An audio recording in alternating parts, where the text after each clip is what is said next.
오늘 말씀은 역대상 12장 1절부터 22절까지입니다. 다윗이 기스의 아들 사울로 말미암아 시글락에 숨어있을 때에 그에게 와서 싸움을 도운 용사 중에 든 자가 있었으니 그들은 활을 가지며 좌우 손을 놀려 물매도 던지며 화살도 쏘는 자요 베냐민 지파 사울의 동족인데 그 이름은 이러하니라. 그 우두머리는 아히에셀이요 다음은 요아스이니 기브앗 사람 스마아의 두 아들이요 또 아스마웻의 아들 여시엘과 벨렉과 또 브라가와 아나돗 사람 예후와 기브온 사람 곧 30명 중에 용사요 30명의 우두머리가 된 이스마야이며 또 예레미야와 야하실과 요하난과 그데라 사람 요사박과 엘루세와 여리목과 부아랴와 스마랴와 하룹 사람 스바랴와 고라 사람들 엘가나와 이시야와 아사렐과 요에셀과 야소부함이며 그돌 사람 여로함의 아들 요엘라와 스바랴더라. 갓 사람 중에서 광야에 있는 요새에 이르러 다윗에게 돌아온 자가 있었으니 다 용사요 싸움에 익숙하여 방패와 창을 능히 쓰는 자라. 그의 얼굴은 사자 같고 빠르기는 산의 사슴 같으니 그 우두머리는 에셀이요 둘째는 오바다요 셋째는 엘리압이요 넷째는 미스만나요 다섯째는 예레미야요 여섯째는 앗대요 일곱째는 엘리엘이요 여덟째는 요하난이요 아홉째는 엘사밧이요 열째는 예레미야요 열한째는 막반네라. 이 갓 자손이 군대 지휘관이 되어 그 작은 자는 백부장이요 그 큰 자는 천부장이더니 정월에 요단강 물이 모든 언덕에 넘칠 때에 이 무리가 강물을 건너서 골짜기에 있는 모든 자에게 동서로 도망하게 하였더라. 베냐민과 유다 자손 중에서 요새에 이르러 다윗에게 나오매 다윗이 나가서 맞아 그들에게 말하여 이르되 만일 너희가 평화로이 내게 와서 나를 돕고자 하면 내 마음이 너희 마음과 하나가 되려니와 만일 너희가 나를 속여 내 대적에게 넘기고자 하면 내 손에 불의함이 없으니 우리 조상들의 하나님이 감찰하시고 책망하시기를 원하노라 하매 그때에 성령이 30명의 우두머리 아마새를 감싸시니 이르되 다윗이여 우리가 당신에게 속하겠고 이새의 아들이여 우리가 당신과 함께 있으리니 원하건대 평안하소서. 당신도 평안하고 당신을 돕는 자에게도 평안이 있을지니 이는 당신의 하나님이 당신을 도우심이니이다 한지라. 다윗이 그들을 받아들여 군대 지휘관을 삼았더라. 다윗이 전에 블레셋 사람들과 함께 가서 사울을 치려할 때에 므낫세 지파에서 두어 사람이 다윗에게 돌아왔으나 다윗 등이 블레셋 사람들을 돕지 못하였음은 블레셋 사람들의 방백이 서로 의논하고 보내며 이르기를 그가 그의 왕 사울에게로 돌아가리니 우리 머리가 위태할까 하노라 함이라.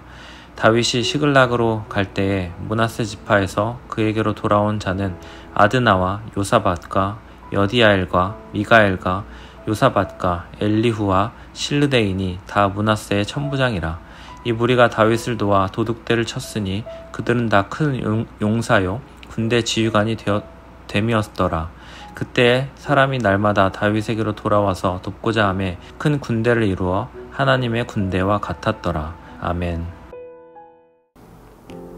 목동이었던 다윗이 이스라엘의 왕이 되기까지 얼마나 많은 고난이 있었는지 모릅니다. 장인인 사울 왕이 다윗을 죽이고자 시도하였는데요.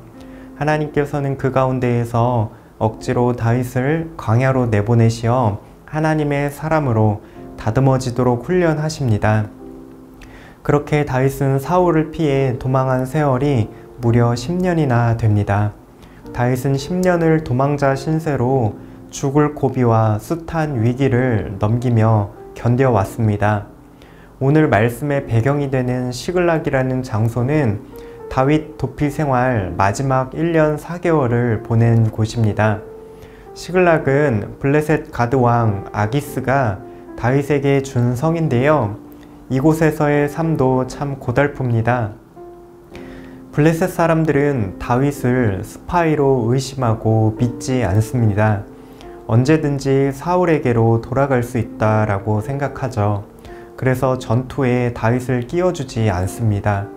엎친 데 덮친 격으로 다윗이 잠깐 시글락을 비운 사이에 아말렉 사람들이 성 안의 부녀자들과 자녀들을 사로잡아가 버립니다. 이때 다윗과 함께하던 사람들은 이 일로 인해 마음이 슬퍼서 다윗을 돌로 치려고 합니다. 이처럼 쓰라리고도 쓸쓸한 상황이 다윗에게 연속해서 닥쳐옵니다. 과연 다윗에게는 누가, 그 무엇이 도움이 될 수 있을까요? 아무런 도움이 없을 것 같은 상황 가운데에도 돕는 이들이 찾아옵니다. 놀랍게도 사울과 같은 지파인 베냐민 사람들이 다윗을 돕고자 찾아옵니다. 심지어 저 먼 곳 요단강 건너편 갓 지파 사람들도 돕기 위해서 찾아옵니다. 나중에는 유다와 므낫세 지파 사람들도 함께 합니다. 도대체 이 사람들은 무엇 때문에 도망자 신세에 불과한 다윗을 돕기 위해 찾아온 것일까요?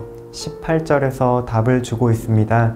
그때 성령이 30명의 우두머리 아마새를 감싸시니 이르되 다윗이여 우리가 당신에게 속하겠고 이새의 아들이여 우리가 당신과 함께 있으리니 원하건대 평안하소서. 당신도 평안하고 당신을 돕는 자에게도 평안이 있을지니 이는 당신의 하나님이 당신을 도우심이니이다 한지라. 다윗이 그들을 받아들여 군대 지휘관을 삼았더라. 하나님이 다윗을 도우신다라고 성령의 감동을 통해서 말을 하고 있습니다. 사람들이 다윗과 같은 편을 하고자 하는 이유는 바로 하나님께서 다윗의 편이기 때문입니다. 다시 말해서 온 이스라엘 지파가 다윗에게로 향하는 까닭은 하나님이 다윗을 향하여 함께 하시기 때문입니다. 다윗이 고통스러운 도피 생활을 이겨내고 견딜 수 있는 힘의 원천은 바로 하나님의 도우심 때문입니다. 하나님의 도우신 결과가 바로 22절 가운데 나옵니다. 그때 사람이 날마다 다윗에게로 돌아와서 돕고자 하매 큰 군대를 이루어 하나님의 군대와 같았더라. 이렇게 모인 사람들을 두고 하나님의 군대와 같다라고 말을 하고 있습니다. 하나님의 군대라 함은 세상의 그 어떤 군대도 이길 수 없는 무적의 군대입니다. 다윗의 강함은 군사의 많고 적음이나 잘 풀린 상황 때문이 아니라 하나님의 도우심 때문임을 이 말씀을 통해 발견할 수 있습니다. 그렇다면 역대기서가 신앙의 후손들에게 무엇을 교훈하고 있을까요? 다윗도 광야에서 도망자 신세가 되어 초라한 듯 보이지만 하나님이 도우시고 하나님이 같은 편이 될 때에 강함을 경험하게 되었습니다. 마찬가지로 바벨론의 포로로 잡혀갔던 백성들 역시 고통스럽고 초라한 현실을 경험하고 있지만 하나님이 도우시고 하나님이 그들의 편이라는 사실을 믿으며 담대하게 살아가기를 교훈하고 있습니다. 오늘날 우리를 향해서도 동일하게 말씀은 교훈합니다. 우리가 어떠한 현실에 처해 있든지 어떠한 어려움을 마주하고 어떠한 아픔이 있든지 하나님이 우리를 도우신다라고 가르쳐 줍니다. 우리의 강함은 우리의 능력이나 우리의 상황 가운데 있지 아니하고 하나님의 백성을 붙드시는 하나님 안에 있다는 사실이 우리에게 위로가 됩니다. 우리 삶에 찾아오는 한계 속에서도 우리를 도우시는 하나님이 우리와 함께 계심을 믿으며 담대하게 평안 가운데 살아가는 모든 청년가족 되시기를 바랍니다. 함께 기도하시겠습니다. 하나님, 절박하고 어려운 우리의 인생에 도움이 되어 주시옵소서. 하나님을 믿으며 강하고 담대하게 살아갈 힘을 주시옵소서. 우리를 도우시는 하나님께 우리의 인생을 맡겨드리며 평안 누리시기를 소망합니다.